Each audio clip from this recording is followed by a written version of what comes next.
Chairman Xiao, Director General Xiao, and General Quan Du, and Your Excellency, distinguished guests, ladies and gentlemen, good morning, and a very warm welcome to your participation, and also I do look forward to your insight and your comment. My name is Shannon Yang. I am currently serving as the executive director of this Taiwan Asia Exchange Foundation.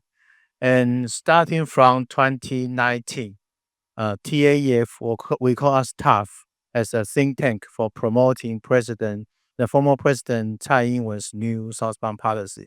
So starting from 2019, we took the pleasure to work with Taiwan Association of Disaster Prevention Industry, an important consortium of the enterprise which committed in the disaster prevention efforts to co-organize this Asia Summit for the disaster resilience, or we call that Asian Disaster Summit. So until now, we continue this joint force for a few years, and even during the pandemic, the COVID pandemic, we continue this effort to create a platform to enable the dialogue across different sectors and also across different civil society leader and business leader, accumulating the insights and best practice into knowledge, and also that materialize the action of joint force. As mentioned earlier by Chairman Xiao, that this year's theme, we set up the theme as enabling the new southbound policy resilient corridor, with the subtitle of prospect and actions, but we prioritize the action more than the prospect. Well, I'm very delighted and feel honored to deliver this introductory remark. I think my purpose is to set up the outline and framework of our interaction, and what will be the background and also the framework of this corridor. Since 2018, when President Tsai Ing-wen took office, she immediately implement the new southbound policy. That is a people-centered bi-directional approach to facilitate the multifaceted interaction and collaboration between Taiwan, ASEAN countries, the 10 ASEAN countries, 6 South Asian countries, plus Australia and New Zealand. And through 8 years progress, the achievements are quite solid. And we have found that the government led some flagship program to promote our relationship and consolidate the partnership between Taiwan and our neighbors. So we, as a think tank of this policy, we advocate that this practice is quite unique, comparing with our neighboring middle power or major powers approach to Indo-Pacific or to Southeast Asia. Taiwan per se, we materialize the PPPP approach to enable a cross-sectoral practice of this specific policy. The PPPP covers the first pillar is the public sector, that led by a few ministry of our executive yuan, to set up the flagship program, including education, economic engagement, and also the investment and public health and agriculture and social connectivity. And the second pillar is the private sector, that many industrial leaders and also the enterprise echo the government-led new southbound policy and relocate their production network in the region. And that set a very strong support and solid foundation to facilitate this economic engagement. And the third pillar is very unique to Taiwan, that the people sector. Taiwan, we all know that Taiwan enjoy the vibrant civil society and the non-government organization. There are various NGO work with the partner NGO in the region. So Taiwan civil society's footprint was printed uh, during the past 8 years, and that forged important interaction between Taiwan and our neighbors. Among them, I think Taiwan Asia Exchange Foundation, we annually organize the Yushan Forum to gather the stakeholder and NGO to do brainstorming of the prospect of our partnership. And the final P is the partnership that shows a strong uh, commitment of the cross-sectoral partnership. In terms of resilience is more than disaster prevention and disaster preparedness. To us now, we see the whole society resilience approach, that to raise the public awareness of every stakeholder in our society, and that approach has also been highlighted and recognized, welcomed by our neighboring country when our neighboring country encounter similar disaster or challenge.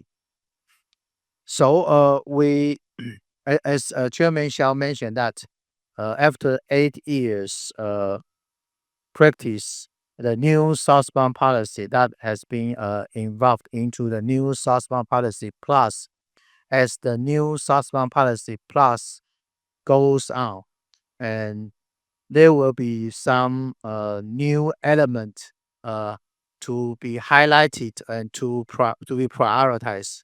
And we believe that based on our joint effort during the past 8 years, for Taiwan, led by National Fire Agency, and from our partner country, the Philippines, led by the Bureau of Fire Prevention, they set up a very important example to show that to work with Taiwan, and we can have a very efficient collaboration and with a very solid achievement. So when the new Southbound Policy Plus take on, we need to highlight and prioritize key practice. And let me introduce you the key practice. There are some uh, underlying rationale of this key practice. Number one is people centered, of course. Number two is partnership based. Number three is progressive measure. Number four is we, through this approach, will make our prosperity secured. So, in terms of the configuration of the new southbound policy resilient corridor, I think I would share my own idea, which is maybe not that mature, but I try to uh, provide some of the initial input to our discussion later. It also echo the previous approach of the PPPP configuration. For the number one pillar, the P, that is the National Fire Agency's practice and effort to upgrade and to enhance the capacity of the the Zhushan Township's National Fire Agency's Training Center. And that center has been utilized as the venue for the international training program between Taiwan, Philippines, Taiwan, Vietnam, and also other like-minded countries. So I think under the leadership of Director General Xiao, this training center has been enhanced and equipped with more commitment and to transform into the international training center. And that training center's case and lesson, I think, will be definitely addressed by Director General Xiao later. And the second pillar is the from industrial uh, experiences and the role of industrial. We will be happy to invite uh, the the general manager Huang, Chen, general manager Chen to share his information and his experiences, especially by introducing the smart technology, how this smart technology can facilitate a better quality of disaster prevention and preparedness. And that will be an important soft infrastructure of our resilient corridor. And for the international partnership, I do believe that the General KT will address how Philippines work with Taiwan in this fire prevention and fire disaster prevention effort, and also the prospect for the future cooperation on the civil defense or a more social or society resilient cooperation. And we do look forward to a concrete joint force between Taiwan, Philippines, and also the like-minded partner. And finally, from the people sector, since Taiwan Asia Exchange Foundation and our partner institution, Taiwan Association for uh, Disaster Prevention Industry, co-organized this forum.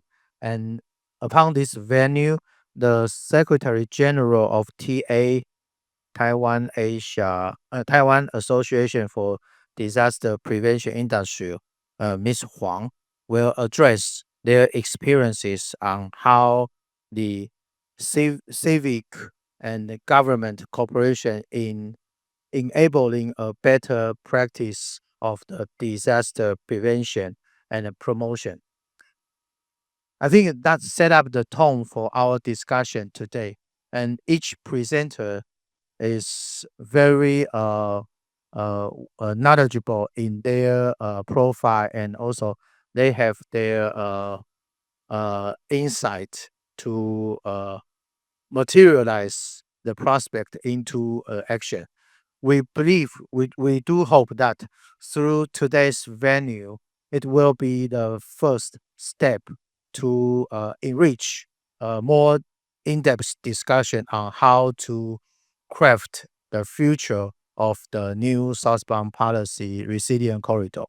And with that, I think I will conclude my introductory remark. Thank you very much.